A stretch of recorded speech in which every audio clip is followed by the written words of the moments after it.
Happy New Year, everyone. This is a live look outside on this beautiful start to 2024 as we get ready for a good year ahead. Some blue skies. It's starting to warm up. We're going to be in the 50s today.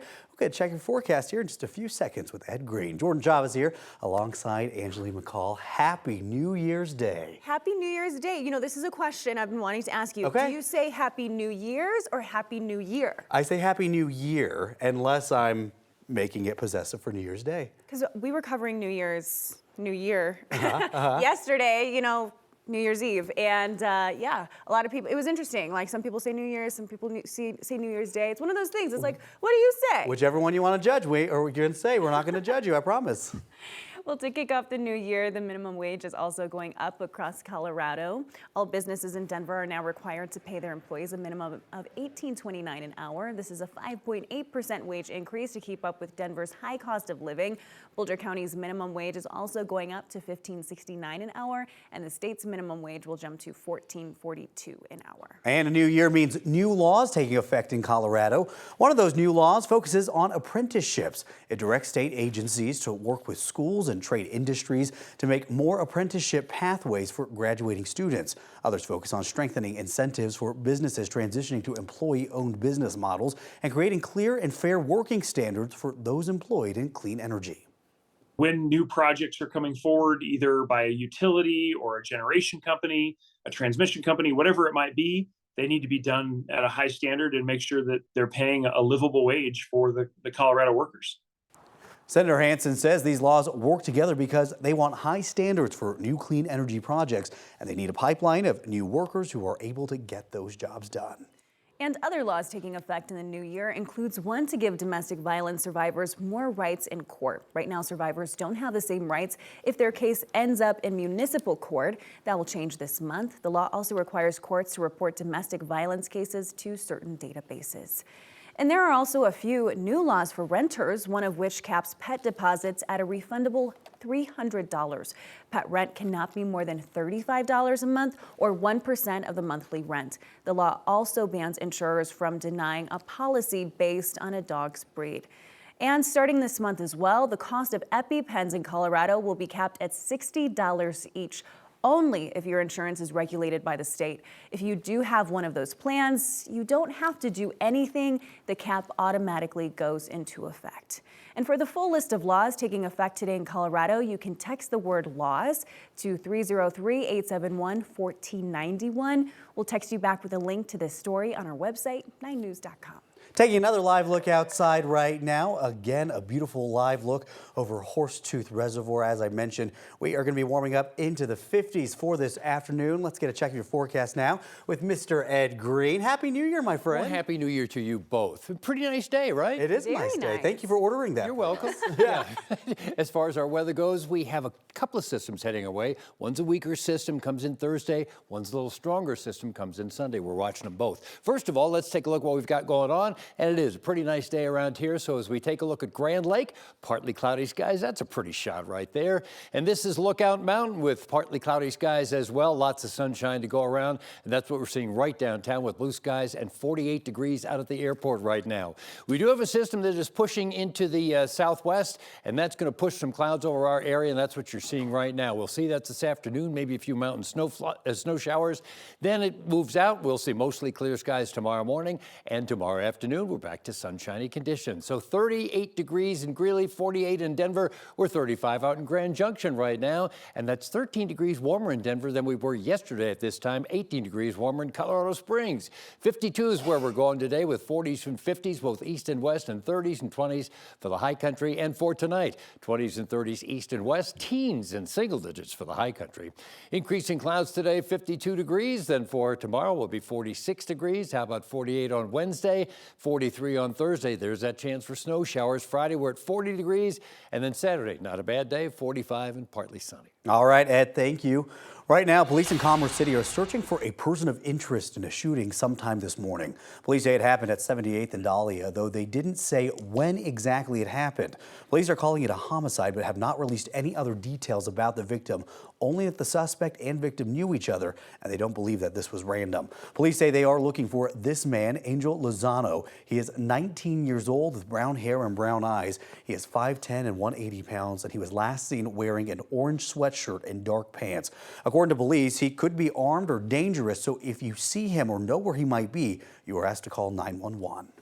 Denver police are looking for the person responsible for shooting someone in the parking lot at the Denver Museum of Nature and Science. It happened around 2:45 yesterday afternoon.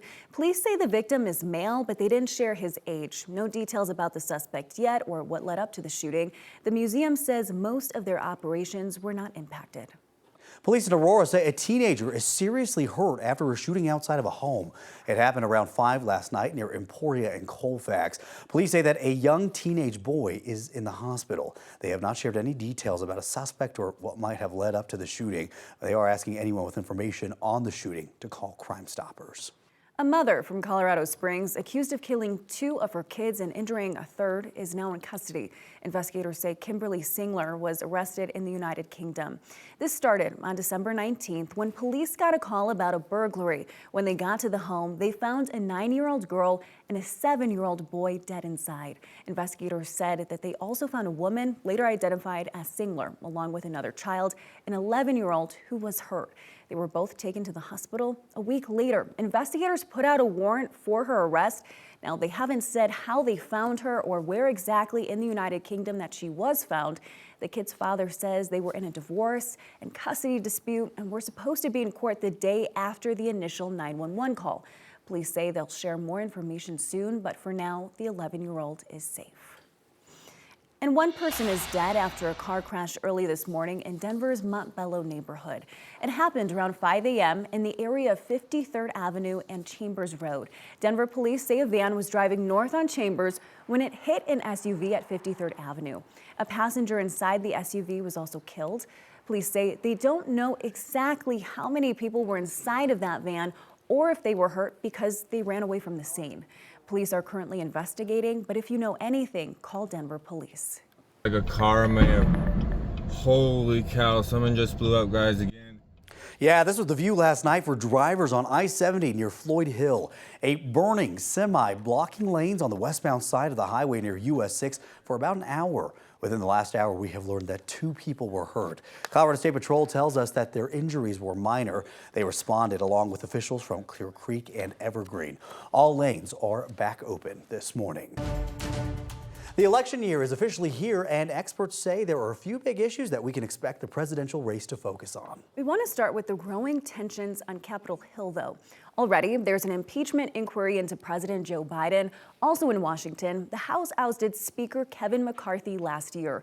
And this division is happening on the state level as well, like in Tennessee, when last year Republicans expelled 2 Black Democrats from the House after they were protesting in support of gun safety. They have since won back their seats, but experts say situations like this one are making things even more partisan, and they expect this trend to continue into the election year.